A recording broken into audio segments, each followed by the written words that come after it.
you after the show. These kids are mine, that's why. And my daughter Lulu, she came up with this game at the pool, and she calls this game Lifeguard. What this game consists of is she makes her dad go out into the pool and pretend like he's drowning in front of everybody. No joke.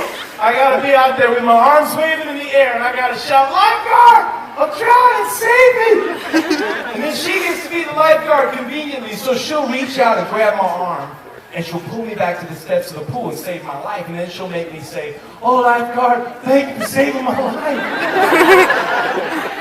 And then she'll point and say, "Go do it again." And so one day at the pool, I realized that 7-year-olds like to play the same game 350 times. I was kind of sick of lifeguard.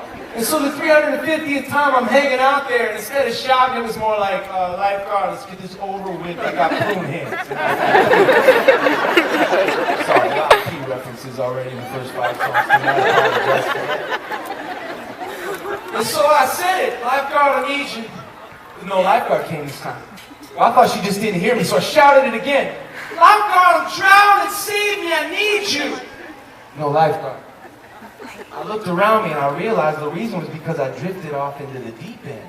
And this little beginning swimmer was not cool with me. So I looked back at her, she had this troubled look on her face, like she's thinking, "Oh man, my dad's going down and it's all my fault." So a couple seconds pass by, and then all of a sudden I hear this familiar squeaky voice shout out to me in the deep end, and this is what Lulu, the lifeguard, said. Okay, I have a plan. Just come closer first, and then I will save you. I said, "I'm not paying for your college." I'm just serious. But how many of you know God can get your attention even in the strangest places? Did you know that even at a music festival out in a field by a lake, that God could have a plan to get your attention in a powerful way tonight? God got my attention in that swimming pool as I was left hanging in the deep end. You know what I found myself thinking?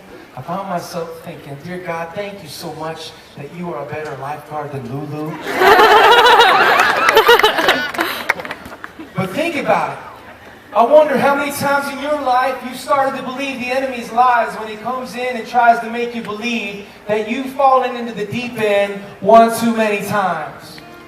I think about it sometimes in my life. I feel like, man, I wonder if God's just looking at me while I'm hanging in the deep end because I fell down again. I made another stupid mistake.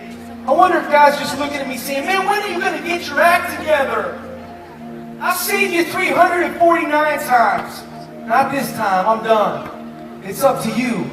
You got to work your way back."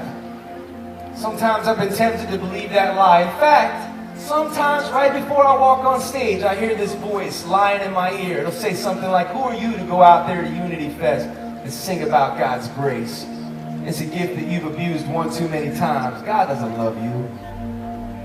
In moments like that, when I'm tempted to believe those lies, just like my buddy Mark Hall sings about, there's a voice of truth that comes loud and clear. You know what it says? It says, "I love you, and I'll never stop loving you.